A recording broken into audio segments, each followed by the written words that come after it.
this video that John McAfee did for me right after I got arrested. He's like, Kyle was the smartest con man I ever known. Even the antivirus itself was a scam. He reaches out to me. He's like, listen, I need help. What do you think happened with McAfee? John was... I've always flirted with crime, I guess. I had that I don't know, that con man brain. I hate to say it like that. But, right. You know, where I was that kid in school that never lived up to his full potential.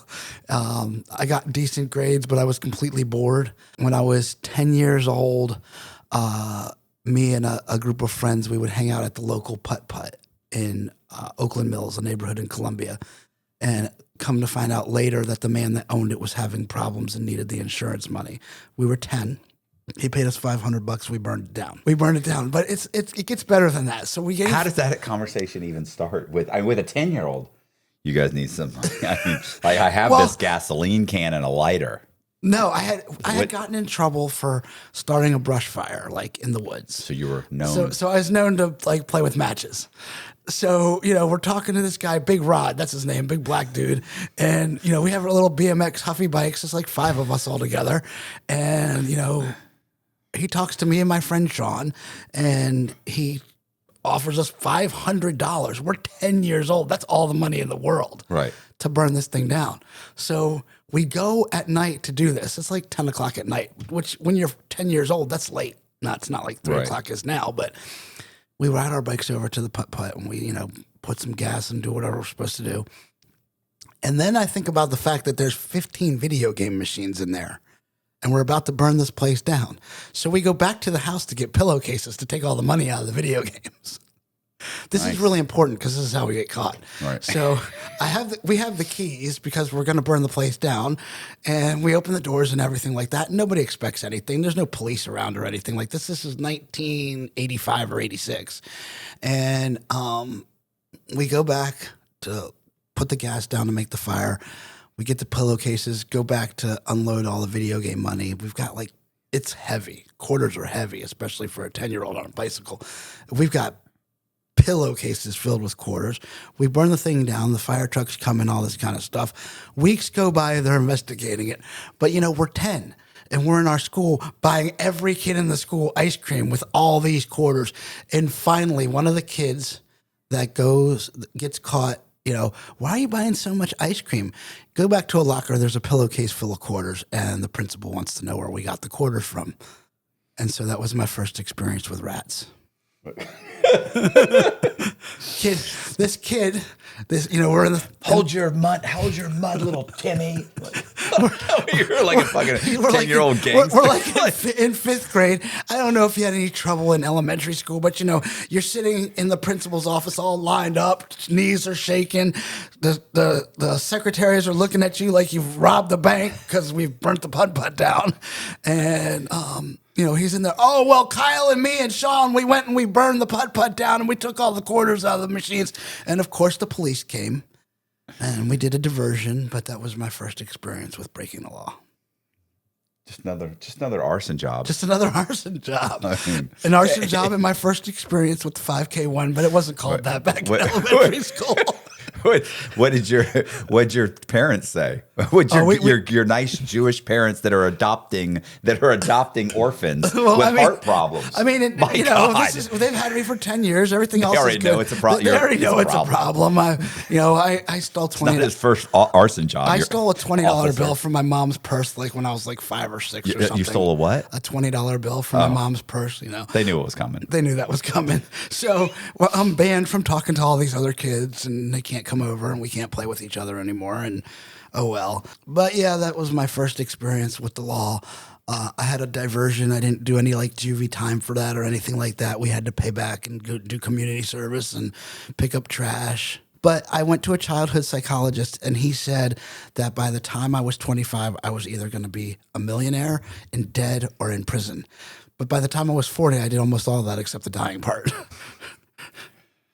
Okay. But you understand it, and I think in watching so much of your stuff that you understand that the brain of the entrepreneur and the brain of the diabolical criminal are the same. That's a TikTok. Have you ever Googled your name? With one quick search, I can find all of your information on very sketchy websites. Your phone number, your old addresses. Want to know how scammers get your information? This is it. And that's why today's video is sponsored by Aura. There are companies called data brokers that take your personal information without asking and sell it to anyone, marketers, scammers, even stalkers. That's why your phone blows up with spam and weird texts. And if you want to get your information removed, they make it really hard on purpose. But Aura does this for you automatically, and they keep it off. Aura is not just for data removal. It helps me protect my whole digital life. They also give you a VPN to keep your internet private, a password manager to keep your login safe, antivirus software to stop hackers, data broker removal so companies stop selling your information, and $5 million in identity theft insurance just in case. It's like locking every door in your digital house. Go to aura.com/Matt to try Aura for free for 14 days. You'll see exactly where your information is being sold. I'm not leaving myself wide open. You shouldn't either. Once again, that's aura.com/Matt for a free 14-day trial. It is. That's the ENTJ. Right. That's what my Myers-Briggs is.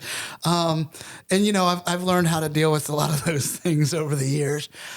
But, yeah, my childhood psychologist, his name was Bill Schlotthober, and that's what he told my parents. And, you know, my mom, I love my mom. She was a big, she's still alive. She's a big champion of me. But she's a horrible enabler. Right. I just did a TikTok on this, and I talked about when I was in fifth or sixth grade, I had figured out how to program the TI-81 calculator to put all the answers to the test on it. Right. And I put all the answers to the test on it, and then my teacher, no, this was sixth grade. The teacher accused me of putting all the answers to the test on it. Fuck no, or hell no, I didn't do that. What are you talking about? Threw the calculator at the front, got suspended from school for 5 days, screaming at the top of my lungs at the principal's office. I don't know what he's talking about. The answers aren't on the calculator. I had done a hard reset on the way down to the principal's office. Right. You know, look at the calculator. It's fine.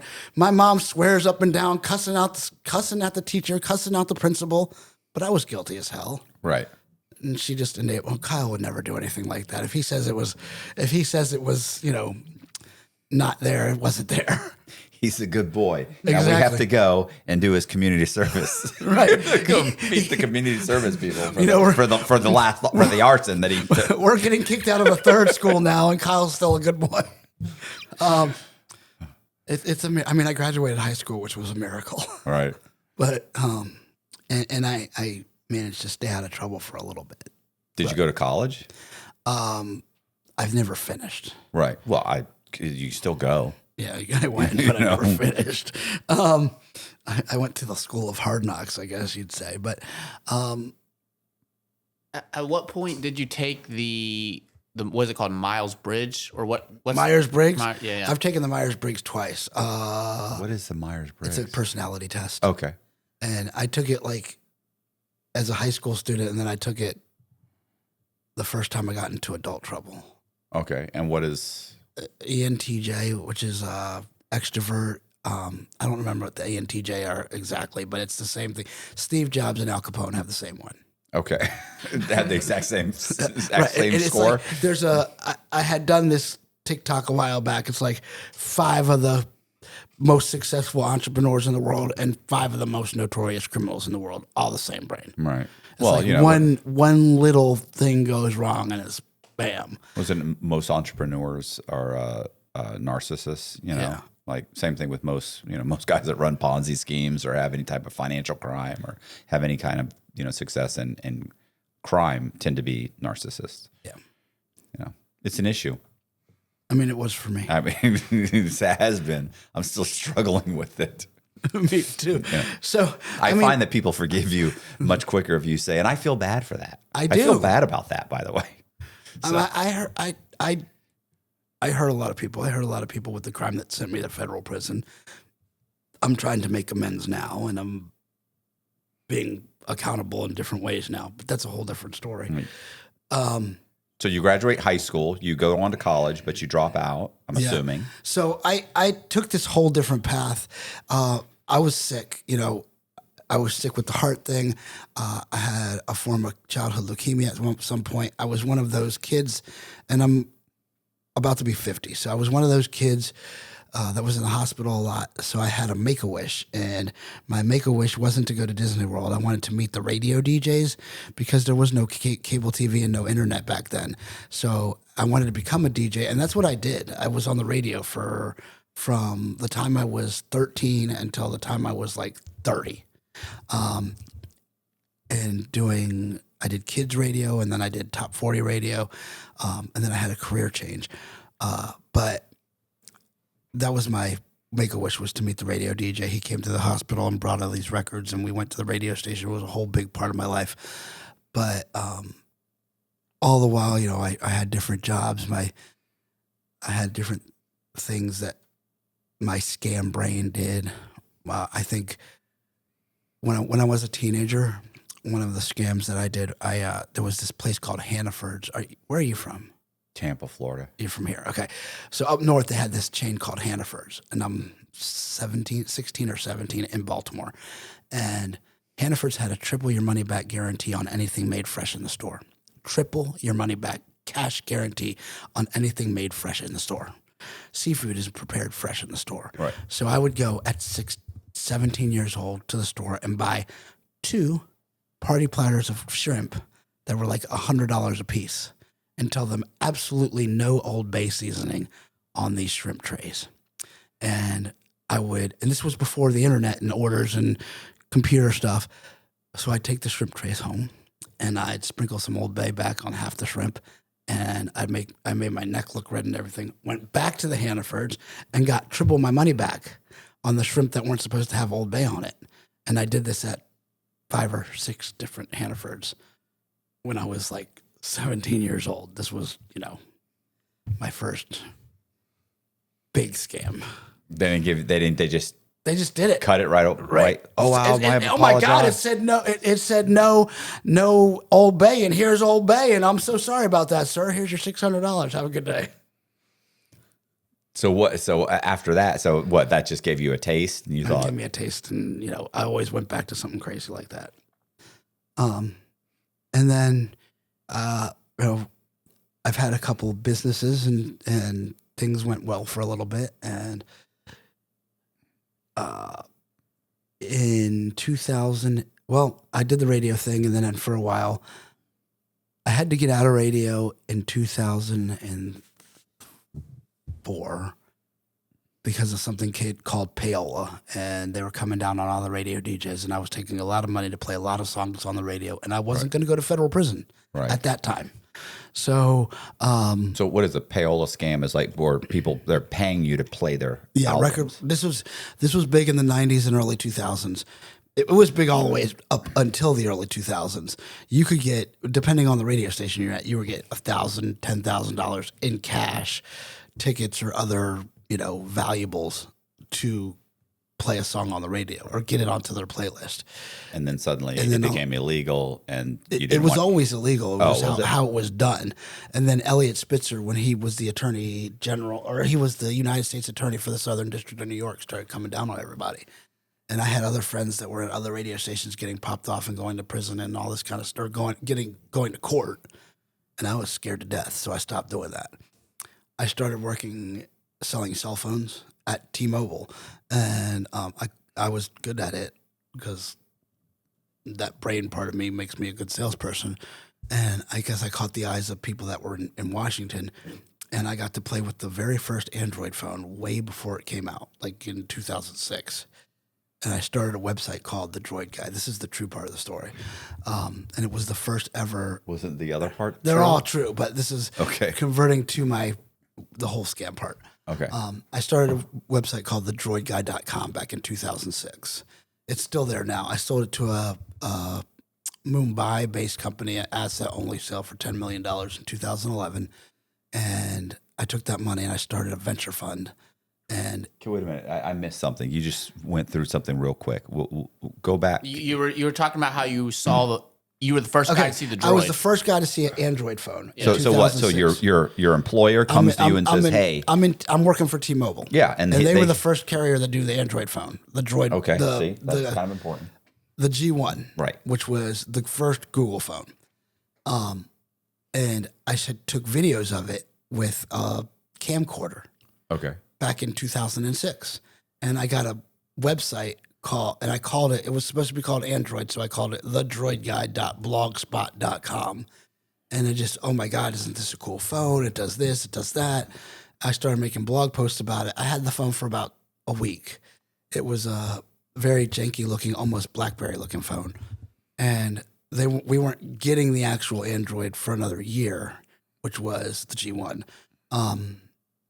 And I built that droidguy.blogspot.com into what became the site called thedroidguy.com, which was the very first Android blog in the whole world.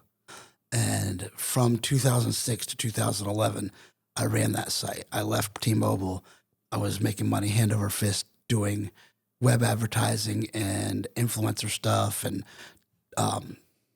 Twitter before it was Twitter with all the vowels, and then actual Twitter, and then I had Orkut and some other social medias before these social medias that are out there now.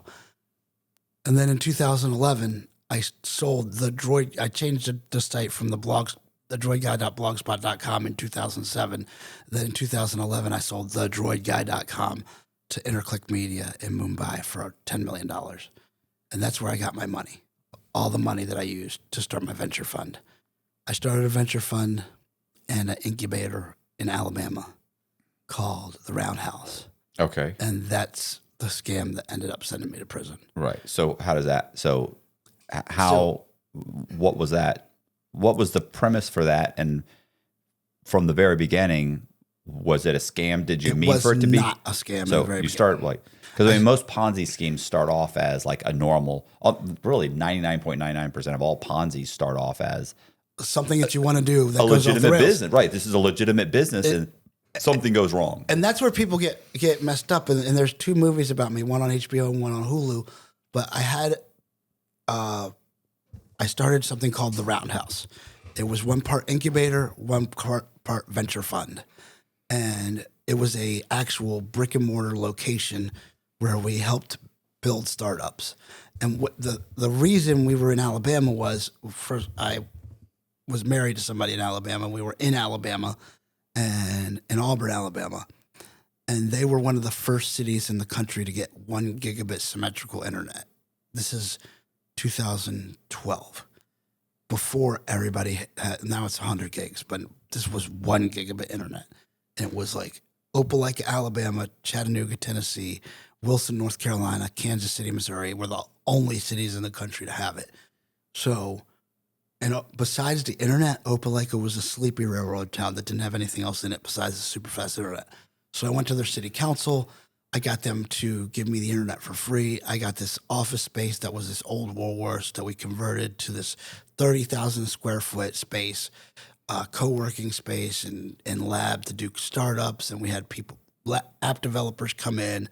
It was a really thriving place for 3 years. And we were doing venture funding for these startups. Well, one year we didn't have any good startups at all, but we had people giving us all this money and people started wanting to return. And I didn't know what to do. So I launched another spot and I was about to start doing a Ponzi. Like I never got to that far. So I had one spot in Opelika and the other spot in Mobile. And the Mobile deal was cost more per point in the equity than the Opelika deal. So I could use that money to get these people out. I didn't get that far because it all came crashing down when somebody wanted to see the books and realized, oh shit. Well, so you were obviously these people are giving you money. What are they giving you money for? Like how are you raising the money? So we were raising the money as a venture fund where at first the original pitch was I was going to raise $500,000 at 1 point per $10,000. And I was only going to raise $500,000 worth of points. So so the Roundhouse proper still held 50% of the equity in the controlling share. But I ended up selling all of the equity. And then I ended up selling 100% more of the equity in the original location. So I was way underwater. Don't you know this is happening? You realize this is happening at the time. So Not at first. What what's supposed to be happening? Are you taking 100,000 and you're funding these startups, but they're not profitable? None of them are profitable. At first, we're not expecting some big miracle, but we're expecting one of them to hit and make everybody whole. I mean, that was the model back then for these incubator programs. You know, you invest small amounts of seed money into like 20 different things. One of them hits and everybody gets rich. Yeah. 9 out of 10 ventures fail. Right. So, and we had enough in the pipeline that if had one of them hit, we would have done good. We would have done well, but none of them hit. And what are these startups? We had one of them was a company that was did a first aid vending machine with a first aid vending machine where you could buy Band-Aids in a vending machine. But the technology part was that it created an electronic medical record that, like, if you we actually had the machine prototyped. And like if you went to an amusement park and got a bee sting, you could get like a bee sting kit from the machine with the medicine that you need in a Band-Aid or whatever, and it would make an electronic record of this that you could get emailed to you, and also a coupon to go to CVS to get whatever other medicine you want. And when you went to the follow-up, you already had the electronic medical record entry. Like, Walgreens loved it at first, and we were talking to them, but it didn't go anywhere because Theranos messed us up. I was going to say Walgreens lent Theranos like $300 million. And we were we were behind them. They're full of good ideas. We were behind them, so nothing else after Theranos got funded. Yeah. And we had gone, and it was on our Facebook, but we had gone to Johnson & Johnson about the machine, and it had been on CNN, and the footage is still out there. CNN and Fox News and all this stuff because the person that created it with us was a 14-year-old little white kid from Opelika. So it was like America's story. So we got a tremendous amount of press. We had some AI stuff back in 2013 and 2014, just a bunch of different technology. And Auburn University was feeding us. So we had some smart kids that were doing some smart things. So I had gotten underwater, and the reason I got underwater was because I was only going to raise $500,000, but I had done such a good job of publicizing it that everybody wanted in. And so it was like, oh, Kyle, man, I got $30,000. Come on, man. I want in on this deal. Oh, man, I don't have any more equity left, but I can write you a check right now. Okay, write it. And so they wrote it, and I took it. Right. All right. All right. You know, you want to write me a 30,000? Give me the 30 grand. I'll work you in somehow. Exactly. And this was like this. I'm doing you a favor. Right. This one deal. This guy that did this one deal that I keep talking about when I talk about this happened at a bar in downtown Opelika at like midnight. The dude wrote me a check at the bar because he wanted in, and this was because we were on TV with the kid. So. Yeah, everybody wanted to. My ego just, I didn't want to tell anybody no, and at the same time, you know. Yeah, you're just trying to help people out. I was just trying to help. Just people helping people. I'm with you. I hear you. You're doing your heart was on the right spot. But I hear you. But I was using all the money for all the wrong things. No, yes. That's not true. That's upsetting. I mean, I had 24 cars. Yeah. I don't know how this thing wasn't. I don't know how it's not profitable. The money's all going back into these businesses. And what my new Ferrari's here? Okay, I'll be right back with you. Put it with the others. And well, then, I have to have the blue one. There was some parts that were legit, and then other parts, like I have this video that John McAfee did for me on TikTok. I mean, he did on TikTok or Twitter before he went to prison himself, where he talks about right after I got arrested. He's like, and Kyle was the smartest con man I ever known. We were in a meeting, Smartest con man. And he was talking to people that were going to invest, and they wanted to see some proof. So he went to his office and made some proof. I mean, that's what he says on the video, and that's a great endorsement. That's exactly what I did. I mean, it's not, but it is. I mean, at the end of the day, it was like John was legendary in that. And that's when I knew John had to go. Right. So I called a guy in Barcelona. Yeah. So I called some guys in the Mossad I know. Right. So they Through my mom. So they just did it for me. But I mean, it was a wild ride, and that whole thing, the whole McAfee thing, and the onset of it was a scam. And a lot of people don't know that. We were running a legitimate incubator. I had 14 different engineers that were helping new startups do apps. We had moved businesses from other parts of the country to Alabama to have this high-speed internet. We were in a facility that was going 24 hours a day. There was a lot of stuff going on. And you make a strong case for it, with the exception of the 4 cars. 24 cars. And 3 houses. And 3 houses. That's where you start to go. Right. Maybe it wasn't run right. Maybe it wasn't. It was terrible. I'm thinking maybe management style was bad, lacking. Maybe oversight. These guys weren't financially, responsible with some of this money. Not a lot. Not at all. But just enough that would have made it profitable. So at the same time, John McAfee from the McAfee Antivirus was starting his own incubator called Future Tense Central. He was doing the reverse. For $25,000, your startup could get his endorsement. So he would do a video for you on the internet. He'd do a commercial. He'd go to a tech conference for you, $25,000. But he also promised you all these services, website build out, app development, all this stuff. So then he gets stuck because he can't build shit. At the end of the day, and I don't know if you ever got it. Just hire some Pakistani guys. Right. Well, he could, but at the end of the day, even McAfee, even the antivirus itself was a scam. But so he reaches out to us. We had met at a conference. He reaches out to me. He's like, listen, I've got these 10 startups. I need help. We need to get these guys out there. Why don't we band together? You can use my name. And at this time, I thought he was loaded, but he wasn't. He was broke. So yeah, we did this. We took all his startups on too. Brought him over. Another solid business idea. Brought him over to Opelika.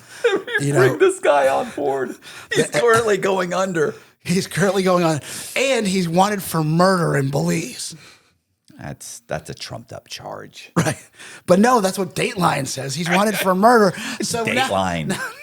Now we have John McAfee here. I'm thinking, I'm telling everybody how great it is. You got this pioneer from the internet, pioneer from this, and everybody's like, what are you talking about? This guy? Did you not see this? And Dateline comes and shoots in Opelika, and there's this guy John Swartz, who's actually in my story later too. John Swartz from USA Today comes to Opelika to do a story with John called McAfee's Last Stand. It's on the front page of USA Today. I'm like calling the mayor, like, man, we're going to be on the front page of USA Today, our town. Oh yeah, that's great, Kyle. He's a little hit guy. He's like, oh man, that's great. We're going to be, I want to meet John McAfee. So they come. John Swartz from USA Today comes. The story's still archived online. And we are doing this program with Opelika Middle School called the Young Entrepreneurs Academy. And our marquee outside the roundhouse says, welcome Opelika Middle School, right? That's what it says right there. And John does this photo shoot in front for the front page of the USA Today with 2 guns like this and a sign that says, welcome Opelika Middle School. And I see a sneak preview of it the night before it's going to hit the street. So I call the mayor at like 10 o'clock at night. It's not good. Like, we have a problem, man. He's like, what's the problem? And he really talks like that. And I'm like, listen, they're going to put John on the front page of the newspaper from Opelika. Oh, that's great. But he's got these 2 guns. He says, you know what, Kyle, don't worry. Boys in Opelika learn how to shoot a gun before they know how to piss in the potty. Well, okay, great. We're good. So the story runs. It's still there. McAfee's Last Stand. It's the front page of the USA Today. And so we're doing this incubator thing, Roundhouse, and it's on the news. John McAfee's investing in the Roundhouse, even though he's not put a dime in, but it's giving us more fuel. Right, and more people want to give us money. We're already sold out, Matt. There's no equity left.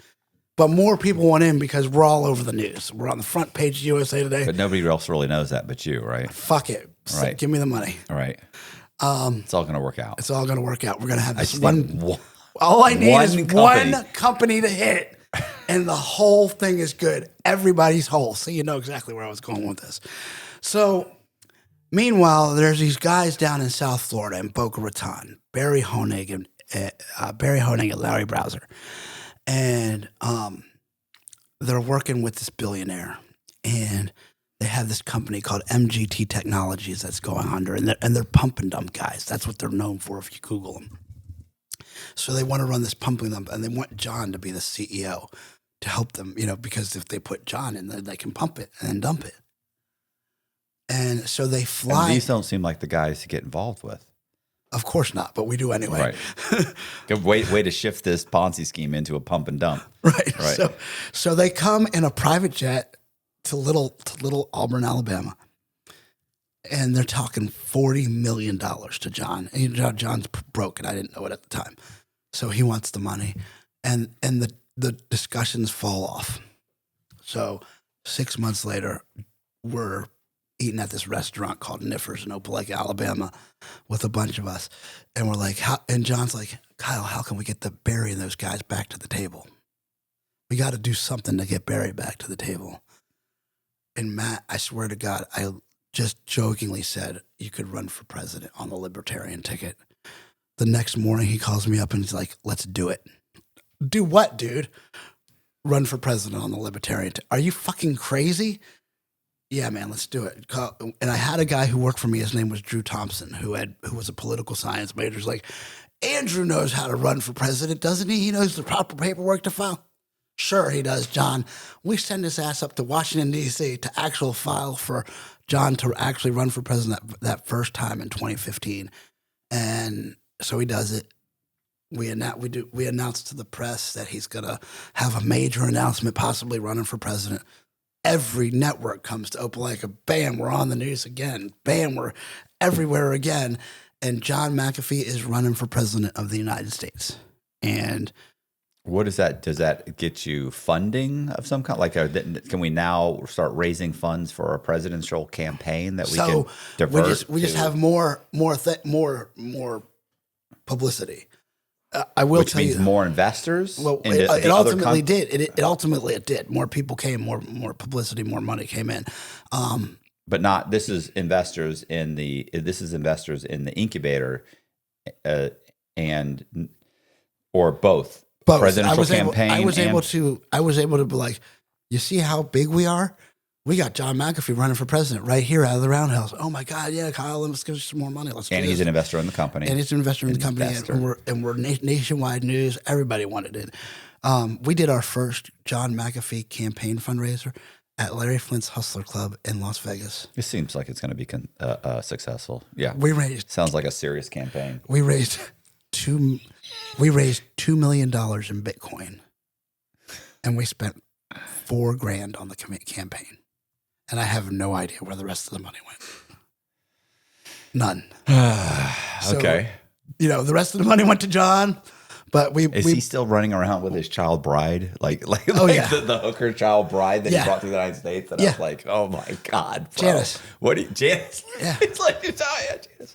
And John, when I was finally caught, John called me and he's telling me he could send me $10,000 in a Glock. I had never touched a gun in my life. 10,000 in a Glock? What do you need 10,000 in a Glock? Because I was on the run. Oh, to tell me. We haven't got to that part yet. But, okay, sorry. Go ahead. so all this hoopla, and I'm in a position you've probably been in your life. I need to do something because everybody's fucked up. So I got to do something. I got to do something big. I got to do something right now. So my answer is to open up another spot in Mobile, Alabama, where I was raising at 10,000 per point here. I'm raising at 25,000 per point in Mobile, and I can in Mobile because it's Mobile and not Opelika. And we've had all this action in Opelika. Everybody's seen it. I'm raising money, $25,000 a pop over here, starting to buy the guys out in Opelika. And then they asked to see my books. Who does? Some of the investors from Opelika, some of the ones that put in a lot of money. And I didn't have a choice but to show them. Less like, I was through. So I was like, oh yeah, here, blah, blah, blah. Oh, don't worry, I'm going to buy you out. I came up with some story that I had a annuity come in and I was going to be able to buy everybody out at around Christmas time. Of course, that time came and went. What did they say after seeing your books? to say this is an issue? You've this, raised way more. This is an issue. We raised more that. Don't worry, guys. I have this annuity coming. That's what I told him. I had this annuity coming. By the end of the year, I'll make the ones who want out whole, and everything will be right. I mean, is there how much money has been invested? $2 million. $2 million, and how much do you have left? Like 400,000 So $2 million's been invested. You have 400,000 left. Yeah, you weren't. So saying to them, look, I can divvy up the 400,000 evenly, and just you're hit. No, that wasn't. It was more of a. It was we'll call the cops. It was more of a bullshit that I had this annuity coming, but at the end of the year, don't worry, we'll have a meeting. I'll make anybody that wants out whole, and anybody that wants to stay in, we'll be able to reorganize everything. Are these guys upset? Yeah. Okay. They're upset. I mean, is this where's this taking place? Over the phone? Is there a meeting? Do they fly in? A little of both. At first, it's over the phone. Then I do have a meeting in Opelika. How many investors are there? 70. 70. Okay. Yeah. And more than half of them went out. But I say, okay, fill out this form, and by the end of the year, I'll get you out. And the other guys are saying, no, I'm all in. Yeah, some of them are saying, no, I'm all in.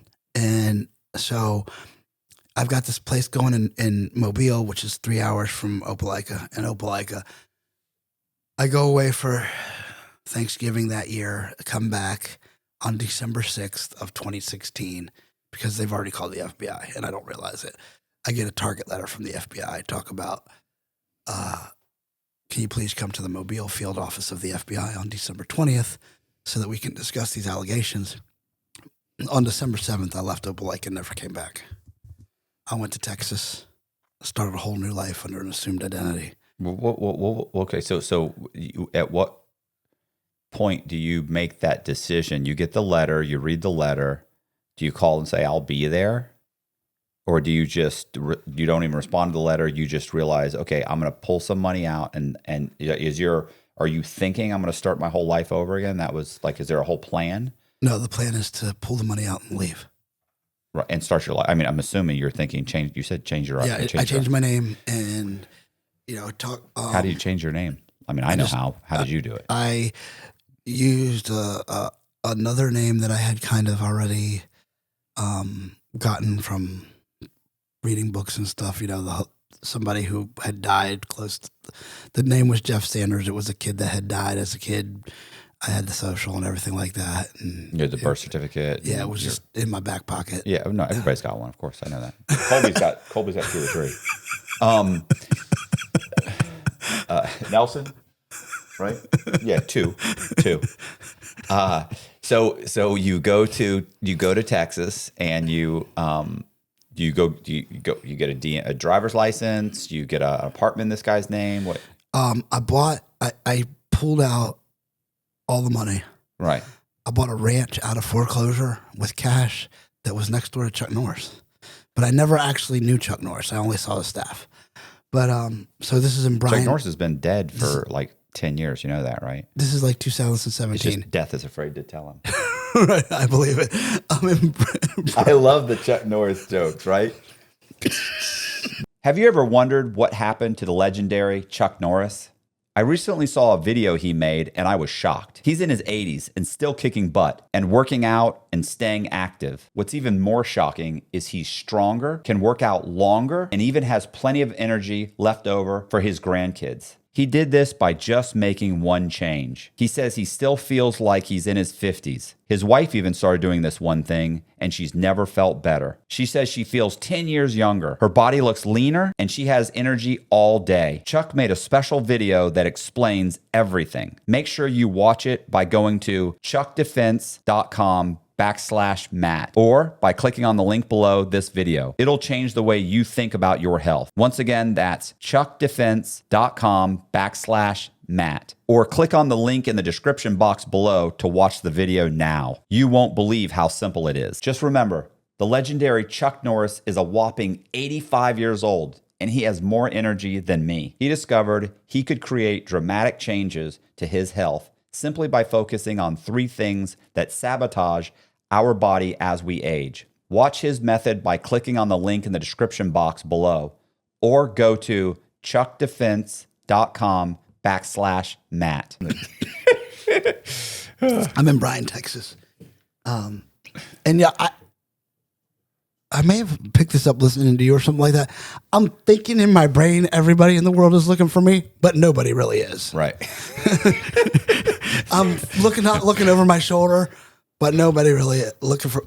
I'm petrified. So, I had to go to San Francisco, and I ended up going up to, where did I go? I guess I had gone to Alabama. I took the train from Alabama to Chicago to San Francisco. Anyway, I bought the train ticket at the last minute, and I'm in Sacramento, and the marshals asked to see my stuff, see my train ticket and see my bag and all this, because I bought the train ticket at the last minute.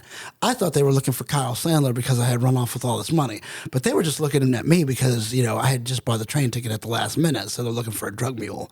Right. So they're willing to let me go, but rather than that, I get out in Sacramento and take a $300 Uber down to San Francisco because I was afraid to stay on the train.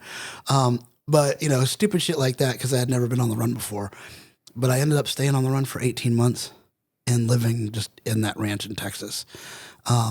But I was growing bored, I guess. Mm-hmm. I was being on the run's not like a full-time job. It's a lot of downtime. Right. And you start showing your face enough and wanting at least some semblance of your old life back. So I'm talking to people, and I start befriending this guy who owns this car dealership called the Corner Lot. And I know he's chopping cars up in the back, but it's not a big deal to me because I'm already wanted by Alabama. I don't give a shit. And at some point, he asks me if I know anybody that can invest in his floor plan. And I have this cash left over. It's my specialty. So, do you know John McAfee? No. So I mean, he only needs $50,000, and I have it. So right. I lend it to him. And I tell him that he knows for a long time that, like, the car that I've always wanted is a GTR. And I go in June of 17. I think it's June of 17. And June of 18. And one of those, in June of 18, I go to New York, and he starts blowing up my phone talking about, I got the orange GTR you've always been looking for. And he's actually got it. It's sitting on the lot. And he's sending me pictures of it. You want to come get it, blah, blah, blah. You can have it for $80,000. It's a $130,000 car, but I can get you into it for $80,000. Bet I'm coming to look for it. So in retrospect, when I think about it, he's now texting me 15 times in one day about this fucking car. And I get there, and the car's in the lot. He tosses me the keys. I start the car, and then 40 people surround the car, and I'm arrested. Now, thinking back at it, all right, why in the world did he text me 15 times in one day? Well, he's trying to get you to come. Right. They're waiting for him. He's saying, right. So how did he know who you were? I told him because I was his friend. Okay. Like, I trusted him, which was stupid. Right. And, they busted him for changing VINs because evidently, I don't know how you feel about this, but changing VINs is worse than any fraud we've ever done. So the FBI comes to get him for changing VINs. And the first thing out of his mouth is, I know this guy, Kyle Sandler, that you're looking for out of Alabama that stole millions of dollars. Ain't shit on his VINs. Makes sense of course, to me. He doesn't do a lick of time. And I'm thinking at first I'm facing 100 years because all they're ever doing is talking about the statutory time on the news and stuff like that. But really on the guidelines, I was looking at 63 to 72 months. Okay. And I 11C1C to 63. I don't know what do you mean? I did a binding plea to the bottom of the guidelines, so I only got 63 months. Okay. On the fraud. Right. So when does the McAfee call you up and offer you? That was when I left on the run. Oh, okay. When, yeah, I could send you $10,000. We could fill in some of the gaps. When I originally went on the run in December after I got the target letter, and like people started spreading the word that the FBI was looking for Kyle and he left. McAfee reached out and was like, "Hey, I got $10,000 in a Glock." I took the money, not the Glock. Right. Okay. How did his presidential campaign go? He came in like second or third Libertarian, but that's not hard. Right. I mean, all you need is a little popularity. I could probably do that. Right, you could easily do that. But a libertarian's never going to win. Right. No, I understand. He thought he was. And he raised how much? I don't know how much they raised in all, but at the very first fundraiser, they raised $2 million in Bitcoin. I may do that, actually. Right? I don't know what I do with Bitcoin. I don't feel like you can do much with Bitcoin. I don't know. I mean, can you turn Bitcoin into actual cash? I mean, I Yeah, know you you can. but what's the law? What's the conversion rate? I have no idea at this point in time. But, this was in 2015, so it wasn't that bad. We'll get 40 people in the comments that'll tell us exactly what the conversion rate Of course they will. Okay. And they'll ask what your Bitcoin is, or what your wallet is, so they can give it to you so you can run. So what? Okay, so you get they surround the vehicle. The FBI, is it FBI? Yeah, Okay. But with everybody, FBI, Texas Rangers, some fugitive task force or some crap. So they surround the vehicle. They ask you politely to get out. they politely throw you on the ground, handcuff you, dust you off, tell you we've been looking for you.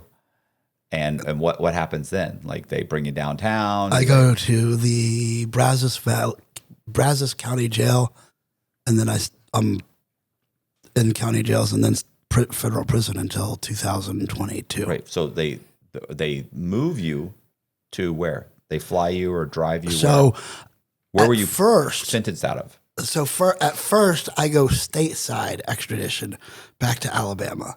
So I take the extradite bus. I don't know if you ever heard that, but it's not like transit in the feds. You have to like stay on this stupid bus for like 6 days straight, and you eat and drink and everything on the bus, and you don't shower or nothing. And then I got brought back to Alabama, and that's when the feds picked me up. The feds picked my case up when I got back to Alabama. And I was prosecuted out of Alabama Middle District. Okay, so did you get a public defender? Yeah, federal defender. I mean, I was guilty as hell. Yeah. Yeah, I gathered that part. So right. You telling we're fighting this? No. We're going to trial. Let's just let's go to trial. I mean, I had people that told me that, my investment agreement to a degree was rock solid. I could do whatever I wanted with the money till the part where I raised 3 times what I was supposed to. Yeah, no, I've met a lot of those guys in federal prison where they pull out the agreement. Their lawyer will actually try and fight the case. Like I knew a guy that went to trial. Part of the strategy was using the agreement, which stated you understand that you potentially could lose all of your money. And he was like I told them they could lose all of their money. And it was like, but it was a Ponzi scheme. Right. Like you didn't invest the money. You can't rely on that clause when you're running a fraud. That's the problem. It breaks down. Had I done specifically what I said I was going to do with the money and the market shifted and you lost a large portion of your money, then I'd be protected. But you didn't do that. Right. I just stole it all. Yeah. So that just it breaks down when it just turns into straight theft. So I was guilty as hell. Took the federal defender. I couldn't have gotten sentenced fast enough. Right. So where did they send you? I started at Montgomery, at the camp in Montgomery. After 3 years of having 3 cell phones, 2 finger phones and an Android phone, the kid that fixed the phones got fucked up in prison, and everybody at Montgomery at that time that had a phone ended up in the county jail. And so I went to Forest City Low in September of 21, and then on Christmas Eve of 21, I got another phone shot at Forest City Low. Went to Forest City Medium, and then on Valentine's Day of 22, I went home on the First Step Act. And then I went back August of 22 and came home on March 24th. First, how was the medium? It wasn't that bad because I was a decent jailhouse lawyer that had a reputation for doing stuff. So everybody just wanted me to look at their paperwork. Case. Yeah. I was going to say, when in your prison experience did you come across R. Kelly? On the rebound. Okay. On the revocation. So you got out and you go to the halfway house, and how do you get out of the halfway house and then go, like, what happened? So I get out on First Step Act all the way, but I was homeless, so I went to the halfway house for a month. But me and my probation officer didn't hit it off, and I was back. I was back in prison on the technical in August of that year. What was the technical? Disobeying my probation officer. How so? I had asked her to start a business doing prison consulting and post-conviction, kind of similar to what we do now. And then a customer complained to her, so she told me to shut it down that day.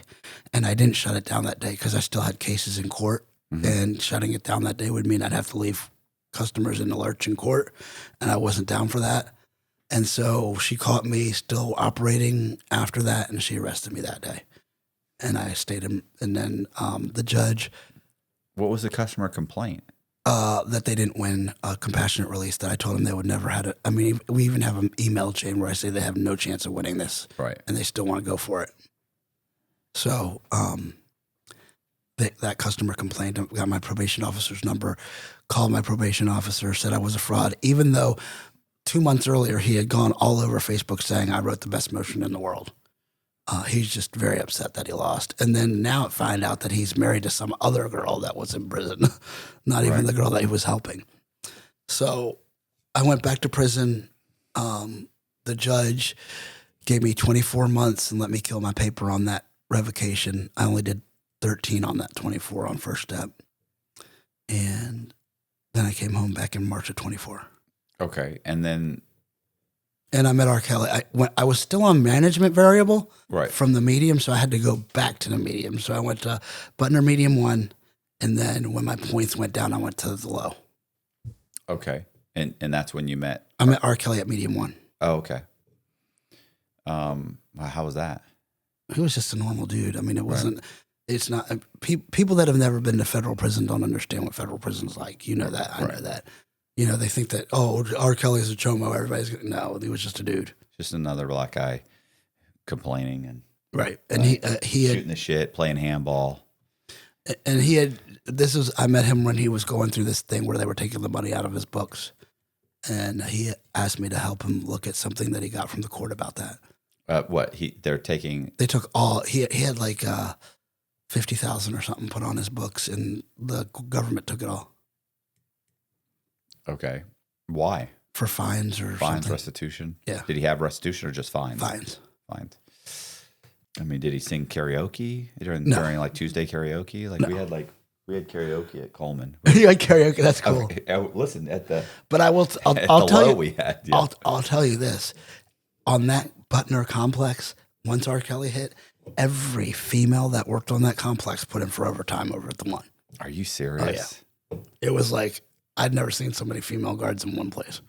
Unbelievable. Oh my God, R. Kelly is there. Who did we have? Was it Ronnie Bowe? Yeah, that was locked up with R. Kelly somewhere. Yeah. This guy named Ronnie. I think Ronnie Bowe was locked up with them at the MDC in Chicago. Oh, yeah. Well, somewhere. That sounds about right. Yeah. What else? So you got out. They quashed your paper. Do you have restitution? Yeah. Okay. So at that point you start what? You start the prison consulting business? So I didn't want to do that at all this time. I applied to 367 jobs and I couldn't land one job. I mean, they wouldn't hire me to work at freaking Chick-fil-A or Popeyes or anything. So I did a TikTok on April 25th, 2024 that went what they call micro viral. It got like 9,000 views, and that launched Federal Prison Tips. Okay. Just a TikTok about being micro viral. Colby. Makes sense for a brand new channel, I guess. Yeah, it was a niche video and a brand new channel. I got 9,000 views on my first video that I put out. That day. Yeah. I thought it was going to look like millions of views because it was like, holy crap, how many views? But but that's on a new channel. It's almost impossible. And then to get something like that. So then I just started making videos and going back to doing what I was doing in 22 with prison consulting and post-conviction work and stuff like that. And it evolved into what it is today. And today, Federal Prison Tips employs 8 full-time people that have all been to the feds. We made $1.3 million in our first year. We do prison consulting and post-conviction. And we launched a nonprofit called 700 Reentry Center that focuses on reducing recidivism through education and entrepreneurship. So I've taken all the components that worked with the Roundhouse except the investment part. There's no investment at all. It's all funded either by Federal Prison Tips, people that want to be involved with Federal Prison Tips as a nonprofit. And we rent office space to felons. that can't rent office space, other places out, other places, desk space, office space, and offer like classes, real estate, credit building. I've got different people that teach different things to people coming out. Because I don't know how it was when you went to the halfway house, but I thought when I went to the halfway house I was going to get all this programming, but we really didn't get anything. The halfway house for me was a bed and a meal and a bus ticket, and that's it. That's all we got. So we're going to do some programming and stuff like that, and then the other side of the business is the media company that I produce my TikToks and my Instagrams, and then we produce the 10 Toes podcast there. And Nelson works for me. He's our Spanish consultant, but he produces Honor Among Thieves there. And we also rent studio time to new up and coming podcasters. You said wannabe. You said wannabe podcasters. Up and coming podcasters that have a justice impacted background and might not be able to do it somewhere else. And then I was talking to you off camera about we might do like a studio space for hip hop up and coming artists that also spent time in prison. Listen, there was a guy. I'm going to say his name. Boy, Jess would be mad. My wife would be like, "Don't say his name." Bobby. Bobby was this is when I was in prison. 40-year-old white guy with dreads. Okay. And I mean, he would sit at his locker and sing, and he rapped and everything. And guys would be like, shut up. What are you doing? Like, what are you doing? What do you mean? I'm rapping I wrote this new song. I'm trying to get it right, and this and that. I mean, and it's like, what are you gonna do when you get out? I'm gonna do this. I'm gonna be a rapper. You're gonna be a 40-year-old white guy rapper. Like, Bobby, that's not going to happen, And it was like, I mean, maybe it will, but I'm telling you. Bobby works for a pool company now, putting in pools, which I'm sure he's amazing at. But yeah, Bobby he drove me nuts for fucking a year or two. Right? He was like my neighbor. He was like catty corner to me, listening to this guy rap the whole time. Then I was in the halfway house with him. What's the same guy? That's same guy, Bobby. I remember one day, I went to work and came back. And when I came back, I had texted Jess and I said, "Hey, do you want to have dinner when I get back? You want to eat together?" Right? And she goes, "Oh, no, I got to get up early tomorrow. I'm tired. I'm just going to bed." And when I came back from work to the halfway house, I walk in and I look up. She's sitting at a table with Bobby, talking to Bobby. And I was just like, I looked up and went and just walked, got my food, didn't look up again, went to my cell. And, and so to this day, she'll be like, and I knew, like, he wouldn't stop talking and I wanted to go to bed. He kept talking. And then when I looked up and I saw you, I thought, oh man, he's going to be. I don't like Bobby. I don't like Bobby at all. Very upset. You sparked the whole thing with the whole Bobby thing. Now I got the whole rapper there's guy. people like that want to. That want to rap. Bobby would have probably been all over the let me go in and let me spit a verse. Spit some of these raps is it a spit a verse that he's been working on for like he had a whole book full of songs he'd been writing. He didn't do any of them. He got out, he started working for a pool company, still working for him. We see his posts. I got him on Facebook. So I tried to do something different on social than most of the prison creators that, talk about prison so tough. We beat up all the chomos and we do this and we do that. Right. And I try and do like real world. What? Yeah. Most of the prison creators are like, I'm so tough. Yeah. I'm so tough. We kill all the chomos. And if you have bad paper, we're going to kill you. JD Delay. And all those guys. JD's very upset. He's very upset about the shows. He's giving them hell.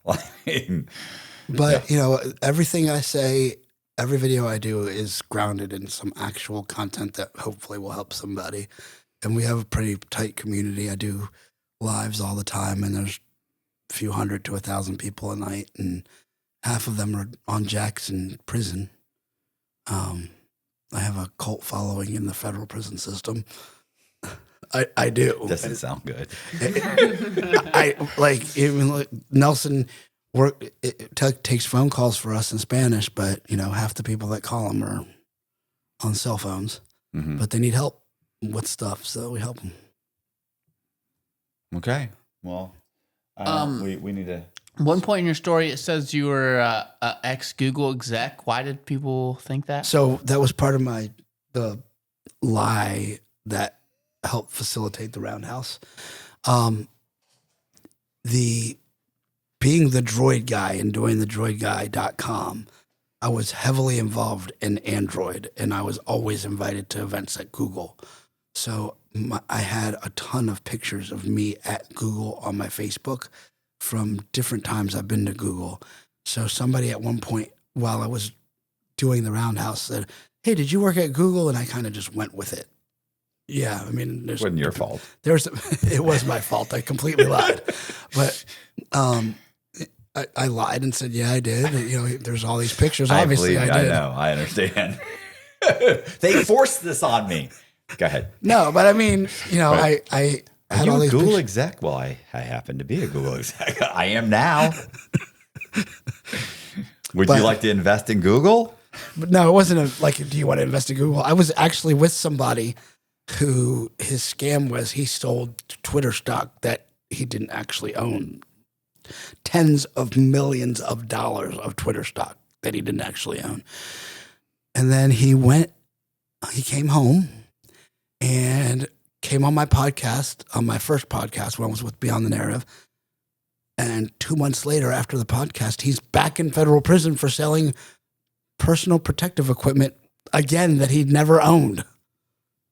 How do you sell stock in that you don't own? You create a certificate, and he had enough people to believe that he could get this stock and send the certificates.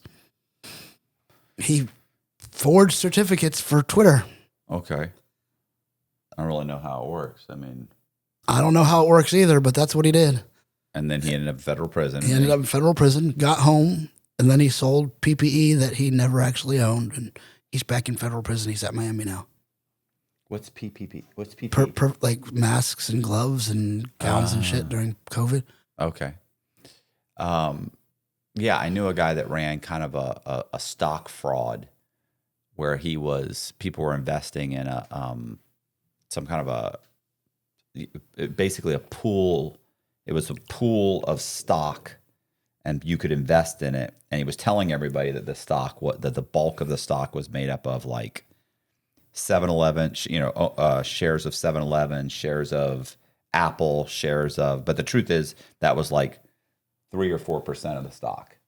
And it was basically made up of just kind of junk. Right. And people were investing in it because he would advertise, all this other have stock. A piece of 7-Eleven. Have a piece Yeah, of yeah. Have a piece of it. These are all these major companies. But the truth is, it was a very small percentage, and he raised a ton of money. And of course, it lost money. Of course, but he would make money every time you bought into it.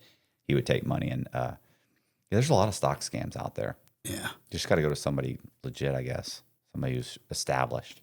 So now I get to make some of the wrongs right because I'm actually helping people. I've got this one guy who invested in my Roundhouse scam, $350,000. He was one of the highest individual guys in my Roundhouse scam, and he refused to go on my victims list. And I thought that was weird at first, but now, we're friends again. And he told me the reason that he refused to go on the victim list is because he said he wants his money back. Right. And he said if he goes on the victims list, he's never going to get his money back. He knows that one day, hopefully, I'll be able to straighten it out and do some good and make some money. And then we're going to do something. But now, he's got all these other guys that are helping me, our accounting's right. And I'm able to focus on what we're doing, which is actually helping people. No more cars. Just the regular amount of cars. What's the regular amount? 2. 2? Oh, yeah. I don't have a car. But no, we're helping a lot of people understand the ins and outs of federal prison and what's going on, and how to get their first, like, helping people get their first step time, helping them adjust to the halfway house. We employ, like, the prerequisite to work for me is that you had to have done time. So I've got these 8 guys that work for me that have all done time. They're all full time. They're making good money, and I've got people depending on me. So I got to keep it on the straight and narrow. And I'm actually, I stay tremendously busy because there's so many freaking people out there that are just blindsided by the system. Right. What do you think happened with McAfee? What do I think happened? Yeah. I don't think that he offed himself because, we're too narcissistic to off ourselves. Right. But just, he was in prison in Barcelona. It's not like out here, I mean, it's like the cells are like half the size of our cells here, You got to be a freaking midget to off yourself in a cell like that, the way that they're saying that he did it. Mm-hmm. And also, at the end of the day, they're talking $40 million in supposed fraud, but the actual loss was like $1 million or something. So you're looking at like 63 months, which he would have gotten the jail credit for in Barcelona. He'd have done a year at the most in a camp. No way that he would have offed himself. Take your free ride back to the United States, do your year, and be done with it. So why do you think? So why would someone else unalive him? Like what is your thought on who would be a part of that? There's 2 theories in my head. One of them is that he had it out for the Belizean government. Like, one of the things that he actually did was, he had to pay a VIG to be down there. And so he re-outfitted their entire government with new computers with tracking software. So he knows some of the shit that was going on down there that wasn't supposed to. He knows if he didn't really unalive the guy that they say he did, then he probably knows who did. And then also he was always thinking that the CIA was after him for exposing secrets or for knowing too much information. So you think it was either the Belize CIA or the American CIA that might have shortened his... Or he went sideways on somebody in Barcelona. We'll never know the truth, but there's no way that he offed himself, just like Epstein didn't. What do you think? That's a good ending, because I'm gonna probably include that in the title. So I got one. I got one for you. We're still rolling from it. Yeah. I got one for you. You're very open about the fact that you told. Yeah. So on our podcast, we're talking a lot about 1090 Jake. And 1090 Jake is this guy on YouTube who's made all his money by outing people that told. Okay. And he told. So it's just like the thing is like, he made he's 1090 Jake on YouTube. Look him up. He's like millions, I've heard the name. Millions and millions of followers. He talks about how he was in this gang in the state system. We just had dinner with somebody last night who was very prominent in the state system. Never heard of him. That he did, he supposedly went to prison in Florida for 3 years on his second offense for a home invasion with a gun, where he ended up stealing firearms. And they only gave him 3 years. So, when you look, there's a lot of redacted things in his paperwork, and it's a state thing, so it's not like the feds, so we automatically know in 5Ks and all this. But I think there's a huge difference between making your fortune or you're making your name on the internet by outing people who told, when you yourself told and you like, I didn't tell. Then somebody like you or others that I know that are just like, yeah, man, fuck it. What did you do? I saved half my life by doing this. Right. So it's no big deal. But, I feel like you know what you're dealing with when you own something, Right. So his program, so his whole thing is that he didn't cooperate, but he outs people that did. Right, but when he in fact did cooperate. So there's just are you and you're positive of that? Or 100% on it. Okay. And yeah, well, I can't imagine you were a part of a home invasion. You got 3 years. Like that alone tells me like that. There's just no fucking in the state of Florida, because everybody knows Florida's just as diehard about shit as feds is. Yeah, they'll crush you. That's probably at minimum. I can't imagine you're doing less than 10 to 15. Right. you know, on a home Or invasion this is second with offense. a weapon. Yeah. Did you touch anybody? Do you see what I'm saying? Like, did you actually physically grab someone? Now you're really in fucking problems. Right, but then also he stole more weapons. Oh yeah, during the home invasion. So that's a. But anyway, I didn't know if you knew him or he was. No, I mean I've heard of it. I didn't know what his. I didn't know. I don't know anything about it, but I've heard the term just because people in the comments will say something about 1090 Jake, and I've heard the term. I've probably seen his stuff on. Well, I think he's a Tampa guy, right? He's around He's here in Tampa. Yeah, so people, I know Bean Shooter. The first time I heard about him was from Bean Shooter. Oh yeah. But so like the thing is when there's a lot of people talking about 1090 Jake and how you know he told, but yet he's made all this money off telling. There are people that are like, well, Matt Cox told, but everybody's like, well, Matt Cox says he told. Yeah, there's no shame in your game. Yeah, you did it. It's there. Damn. 12 years off my sentence. I'd do it again. I wish I'd done it faster. I mean, I'm embarrassed. I couldn't tell quick enough. I should have stayed. I shouldn't have gone on the run. I should have stayed in Florida and fucking told on everybody. We wouldn't even have to be here right now. Probably own a car dealership somewhere. Right. Yeah, actually, yeah. Bean Shooter was like, you should contact him. We should have him on the show. We were gonna do that. I never did that. Damn. Maybe you should have him on the show. Bean Shooter said all of his buddies give him shit for being on the show. Why you fucking talk to that guy? Why's a fucking rat? He's like, yeah, he's all right. Doesn't bother me. And Vlad too, man. Everybody talking about Vlad being the police. Oh yeah, apparently, you know, which I don't even get that because multiple people have been on Vlad's channel, and during their interview, they've ended up revealing something in an investigation where the law enforcement didn't have all the information, and now they do. And then they just heard it from this guy. He just went on a podcast, told it. And then they reviewed it and they were like, oh my gosh, this guy was here. He just admitted this or admitted that. And then they reinvestigate the whole thing and they come and they arrest the guy. And then people say stuff about Vlad. Well, what did Vlad do?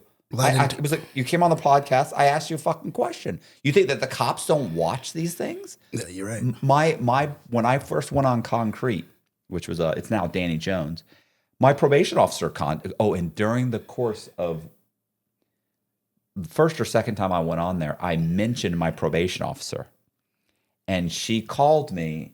No, when she came by my house and said, listen, she said, I watched your interview on Concrete. I went, oh, I said, how'd you see that? She said, well, we're subscribed. A bunch of us are subscribed. She says, because this guy has people that are on probation. She's like on the show all the time. You know, this is back when he did a lot of guys that were criminals.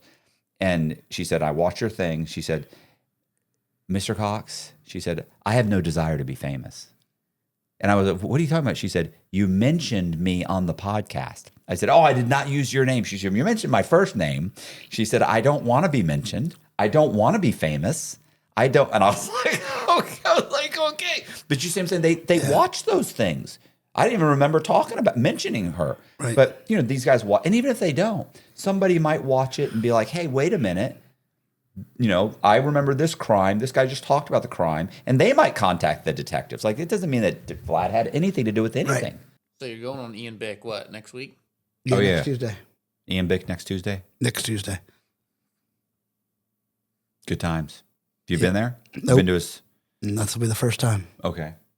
He's got a huge building or a huge office space that he rented. And I mean, I forget that how much he paid for it. He told me, and I thought, are you fucking serious? I mean, the amount of now it's kind of cut up.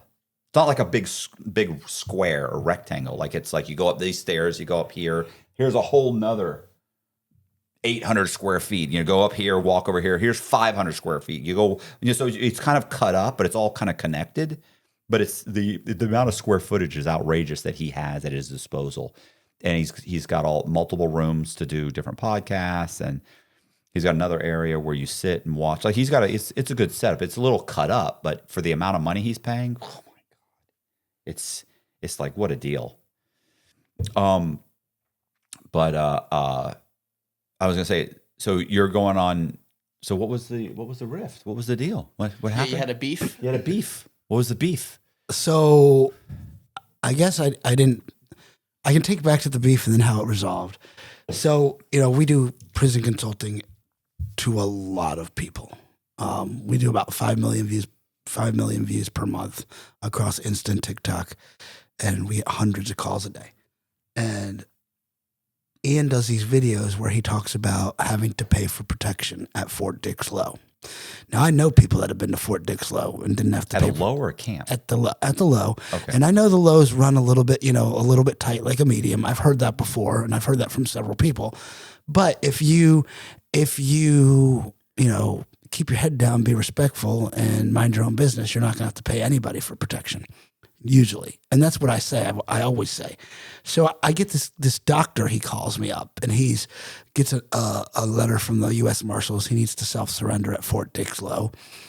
And he's watched Ian Bicknell, evidently, and he calls me freaking out, saying, "How much do I need to save to pay for protection when I get to Fort Dix Low? Send me $500 a month, and I'll take. No, I was like, "You don't I'll take have care of it. You don't have to, Doc. You don't have to pay for protection at Fort Dix Low." Ian Bick's got a lot more followers than you, and he says you have to pay for protection at Fort Dix Low. No, you don't have to pay for protection at Fort Dix Low. Ian made himself a target at Fort Dix Low, and you have to pay for protection if you make yourself a target. Well, how did he make himself a target? I don't want to do the same thing. So, I explained that to him, but at the same time, I'm like, dude, you go out there, you make everybody think you have to pay for protection. I had to, one of the videos, I had to pay for protection, blah, blah, blah, blah, blah. And, he does a lot of these, he took some of that space you talk about. He made this really cool prison cell that they cut skits out of. Right. And they're cute. They're cute little skits, I guess. But he does a lot of skits wearing the orange jumpsuit. And you know that Ian's never done any county time. Right. He's never worn an orange jumpsuit. He's never worn an orange jumpsuit. Right. He's only done Fed time. And not even at the MDC in Brooklyn did he wear an orange jumpsuit. So, I mean, just, you've got this huge, like me, and you have this responsibility to be authentic, at least I think, and I felt that wasn't very authentic. And so, yeah, I called him out, and then, What did you do, a TikTok? I did a couple TikToks, and then, JD swears by everything Ian says about the feds. Okay. And JD's never done a lick of Fed time. Right. And Ian gets some things wrong about the feds. Yeah, and so I would say so. Having gone from a medium for 3 years and being at 9 years in a federal medium and a federal low. Yeah. Yeah. So it's like, why is JD taking everything that Ian says about the feds as gospel? Because it's making him look like an idiot. Like one of the videos JD did was he saw this other creator say that 50 Cent bought the halfway house that Big Meech is at. Well, First off, Big Meech is not at the halfway house. He's on home confinement. He's assigned to the RRM, but it's the RRM in Miami, and the RRM in Miami is dismissed, and dismissed owns basically all the RRMs down here. And it's a nonprofit, and you have to be a nonprofit. No individual's buying a federal halfway house in the entire country. So that's bullshit. And then, so I railed on them a little bit, and there was this beef going back and forth, and I guess it all kind of started because we both did Generation Hustle at the same time, and we started on TikTok at the exact same time. But I went back to prison, and he blew up. But there was I do a whole different thing than he does. But we squashed it. His is more entertainment based, right? So I get he built the cell. He's wearing an orange jumpsuit because he knows that's what people. He knows, what I'm saying? Like, so I could see him doing that, not trying to say, hey, this is authentic, but more saying this is what people think of prison, and I want to get the views, so I want them to know when they see me in orange that this is about prison and we're in a cell. Like, you see what I'm saying? Like, I could see him saying, like, I wasn't trying to be authentic. I was just trying to. And then there was this other video he did where he was talking about being extorted, and he calls his dad on his wall phone, which I think is cool that he's got a wall phone in his setup.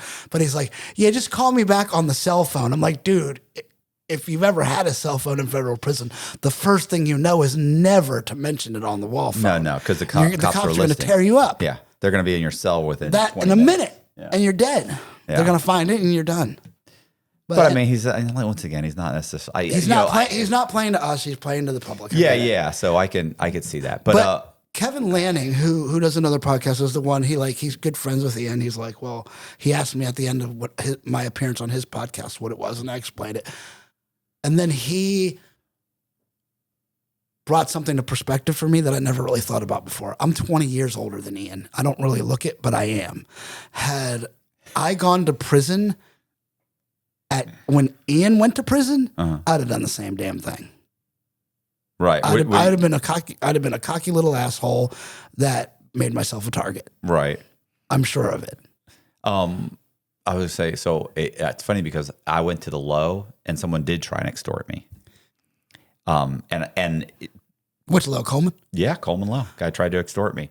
And I laughed the whole thing off. Like I've done videos where I tell the whole thing and guys are like, that's a lie. You know, he paid. That never happened. Like guys do it in the comments and stuff. It's like, okay, well, and you've never really done Fed time. Huh? Then they've never done Fed time. They don't know. Right. Yeah. Well, I mean, I'm saying, what, you mean the guys I'm saying the guys that are commenting. No, what they're saying is that if someone tried to extort me, I would have paid. Or the guy would have crushed me. But the truth is, later, and I don't really think I ever get it. I don't know if I got into this when I explained before. It turns out the guy actually that tried to extort me had a life sentence when he first got sentenced. Then he got it cut to like 30 years. Then he got it cut down to like 20 or 15. He was testifying at trials and getting Rule 35s because he was still testifying against all the guys in his crew or whatever. And so he comes into my cell after I'd been there maybe a few weeks, maybe a few months, maybe a month or less than a month or two. He comes in my cell and he walks up to me. He's like, yo, bro, this is how this is going to work. And I'm sitting in my chair like writing or something. I look up and I'm like, yeah, what? And he basically tells me you're gonna pay me every month, or was it every week? I forget. But I was just like, oh, okay. I was like, well, what? Do you have a list or something? And he was just like he didn't expect me to do that. And he was like, well, no, I'm serious, bro. I said, no, I understand, but I mean, can you give me a list? And he was like, nah, man, you're going to be giving me $100 a month or what? Or maybe it was 50 a week. I forget.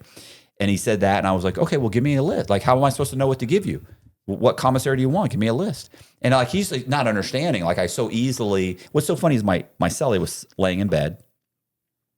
Anyway, the guy's like, oh, yeah, I'm serious, bro. I said, yeah, just give me a list. And he goes. Eventually, he's like, all right. And I went, all right. I said, make sure to put your number down, your whatever room you're in, too. He's like, why? And I went, so that when I give it to the fucking counselor and I explain to the counselor that you're giving me, I'm being shook down, I said, we can go straight to your fucking room and have a talk with you about it. He goes, oh, that's how it is? You going to stitch me out? You going to snitch me out? I said, abso-fucking-lutely. I said, bro, I just did 3 years in the medium. If I didn't get shook down in the medium, if I didn't pay protection in the medium, you think I'm coming to the low and paying protection? Like, bro, fucking 95% of the people here are fucking snitches. And he's a snitch. Like, I had no idea at the time. And then he was like, oh, that's how it is? Yeah. I said, yeah, bro. I mean, what are you thinking, man? Are you going to just rat me out? I said, absolutely. And he was like, okay, well, we'll see. Walked off. I never fucking heard about it again. And guys crazy. Are always in the comment section like, that didn't happen. You fucking paid. Bro. It did happen. The guy maybe he really thought I was going to pay. I don't think he ever did because I don't know anybody else that he was doing that to. And I think he maybe thought I'll try him. Maybe he'll give me, maybe I can get this guy. But the moment I bucked, he's not in a position to do anything. No, because he's working with the feds. He's testifying against his old crew. He's trying to get off a life sentence. Do you think he's going to smash some little white guy for $50 a week or $100 a month or so in commissary? No. Did he try me? Yeah. Go fuck yourself. Like, you'll beat my ass. I'll try and fucking fight back. I'll end up in the shoe, whatever. We'll be shipped different places or however it's going to work out. But I'm not going to fucking pay money. First of all, I don't have any money to pay you. You see what I'm saying? Like, I wasn't getting enough money where I can't even negotiate. Like, at that time, I was getting in almost no money. I'm still writing. I'm writing my book.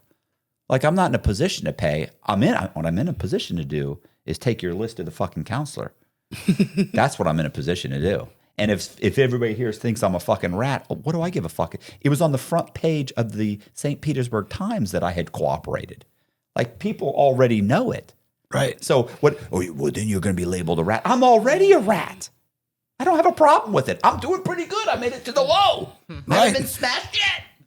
I'm not getting smacked in the low. And you're going home. Yeah, everybody here is a fucking rat. You know, it turns out he's a fucking rat. I just didn't know it at the time. It took a little bit of time to figure that out. But so I could see someone trying you. I think it's how you react. And if he's going around talking about he's a big shot, he's got money, and I was doing this and I was doing that, then yeah, you're making yourself a target. Yeah. Like, but I also don't think he had to.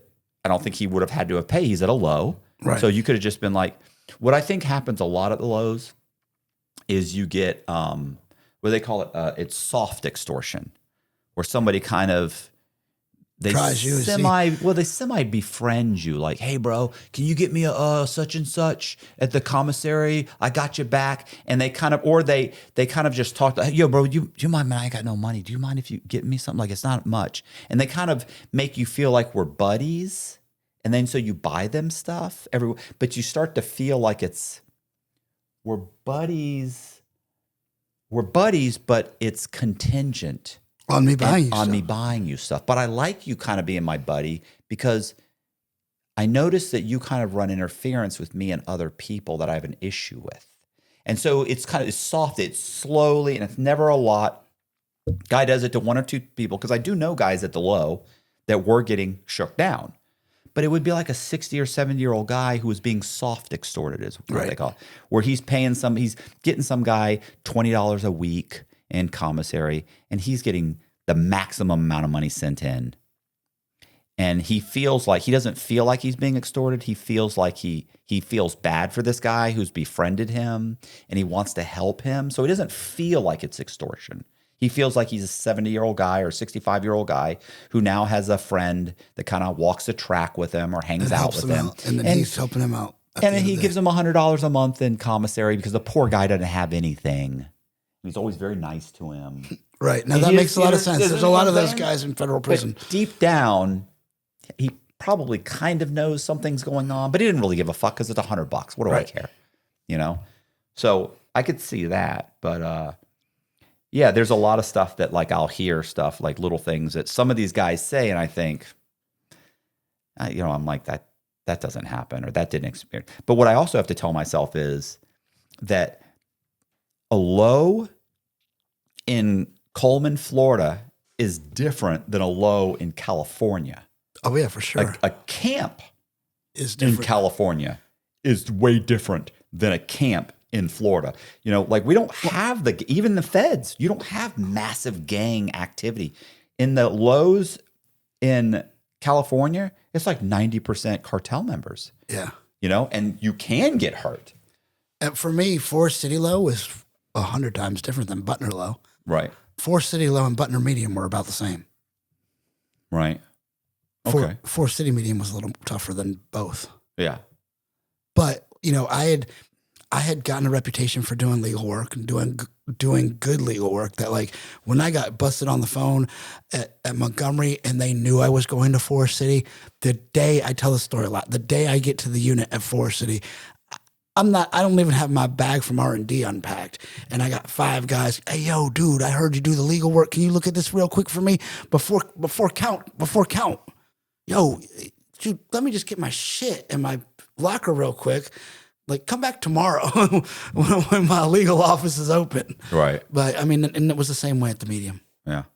Yeah. I think, doing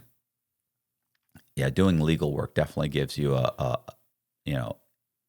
leg up on everybody else, because you become valuable to everyone, and nobody wants to, even if I don't need you, I don't want to fuck with you or have a problem with you because you're doing this guy's legal work and that guy and that guy. Right. And I know those guys, and those are dangerous guys. Right. And I don't want a problem with that guy for sure. Yeah. And he's doing his legal work. So the other thing I was going to mention is you keep talking about doing stuff with these inmates that is kind of like the rap thing and the studio space and stuff. I have a buddy who has bought a small town in Virginia, West Virginia, or I'm not sure where it is. One of the Virginias, whatever. What Virginia? How many Virginias are there? Two. West and regular Virginia. East Virginia and West Virginia. Okay. Hey, bro. I was educated in the South, bro. I don't know any of. I barely. There's some states in the middle somewhere. So, so you got. So then it's Virginia. It's not West Virginia. I think it's just Virginia. Maybe it's West Virginia. I don't know. But he's basically. I have a buddy who's bought up a small town. I mean, it's ridiculous how much real estate he owns in this small town. And I remember I've told him every time, he's like, the problem is that all the industries in the town have disappeared. But there's buildings everywhere. There's these huge fucking 2-story red brick buildings. These like that are beautiful, but they're just empty. And and the people that own them are like, they just want to get rid of them because the industry's gone. There's nothing there. It's like, let's say it's in 2010, there were 3,500 people in that town. 5 years later, it's fucking down to 2,500. Now it's down to like 1,900 people. Like the town is, it's gone. Like you can buy a 2,000 square foot, 3-bedroom, 2-bath that was built in the 1950s. You can buy that house for like 50 grand. Wow. Concrete block or a wood frame for 4,500. Like, I mean, it's drying up. So the only people moving there are people like retirees and they're dying off. And so he's been buying up this whole town. And it's beautiful, by the way. It's a beautiful area. And I remember telling him, bro, you should do like an incubator, like a YouTube incubator. He's like, well, what do you mean? I said, like, and this guy is worth, let's say he's worth $20-30 million easily. And I'm like, go in there, take a couple $100,000, buy that big building, or he's already bought this one building. And I'm like, renovate, because it's a 2-story. Downstairs is already, what do you call them? Retail spaces that are empty. And then upstairs, it's like apartments and just big spaces. I was like, go in there, renovate those into multiple studios and rental spaces, or make a small room where people can stay in bunk beds and rent them out for $150 a week. You pay $150 a week, but you get free access to all the studio space, equipment, right, like some everything. Kind of creative thing. Right. I said, you make it into a big incubator where you've got 20 guys. Those 20 guys will create such havoc in their new little, because all these guys want to be a fucking YouTube content creator. Well, for $150 or $200 and a portion of your channel. Yeah. That's a good. Right. And for that, you're not doing anything. Like, we'll do the books for your channel. So you actually get somebody that will do the books. Because a lot of these guys get in trouble because you know this, at the end of the year, they send you a 1099. Right. And these content creators have made $100,000. They don't know where there's no money left. There's no money left. They have no money to pay their taxes. They haven't kept any receipt. They don't understand how a business works. They just think, hey, I'm making content. I'm a YouTuber. Okay, well, guess what? It's a business. So, but we have somebody that will do all of that for you. And the money, of course, goes into that account. So we have access to the money. We're going to take a portion off the front. So I explained the whole thing to him. He and we've talked about it over. He's never going to do it because it requires, he's extremely, I'm going to use the word, he's cheap. I'm going to say frugal, but he's cheap. Frugal. He's just cheap. He's the kind of guy that he doesn't want to invest anything in, and it would require a couple $100,000 in a building that he already owns. But I was like, look, you don't have to do it. Once you get one or two, you're going to have to get one or two guys to go in there. Once you get one or two guys to go in there, I said, if you tell them, look, once a month, I need you to do a video about where you're at, about this place, somehow or another, incorporate it, and then run some ads on their channel.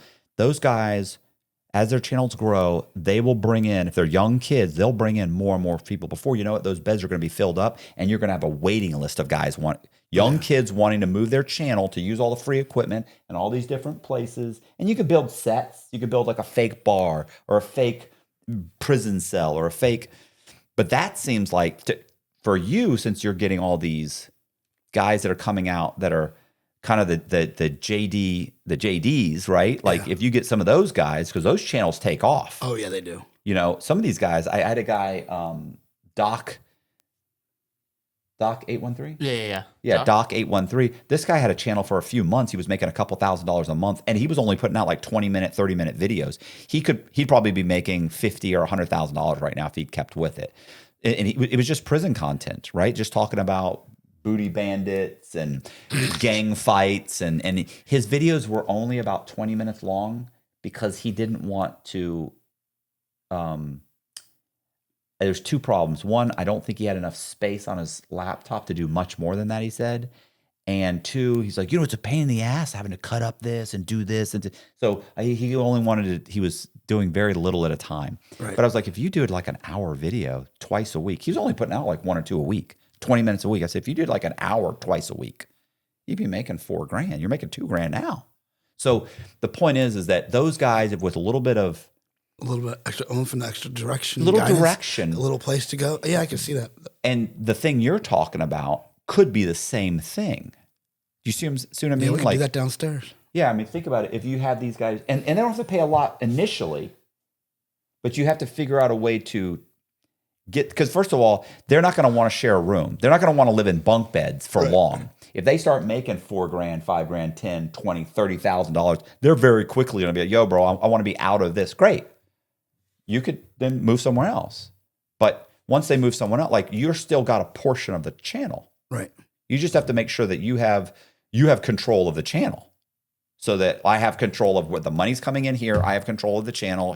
I'll help it out. And we have a standard agreement. And maybe a buyout clause if, let's say, 2 years from now, they're like, yeah, I'm making so much money that I want to get out. Okay, well, here's a buyout agreement. There's a buyout, something. Yeah.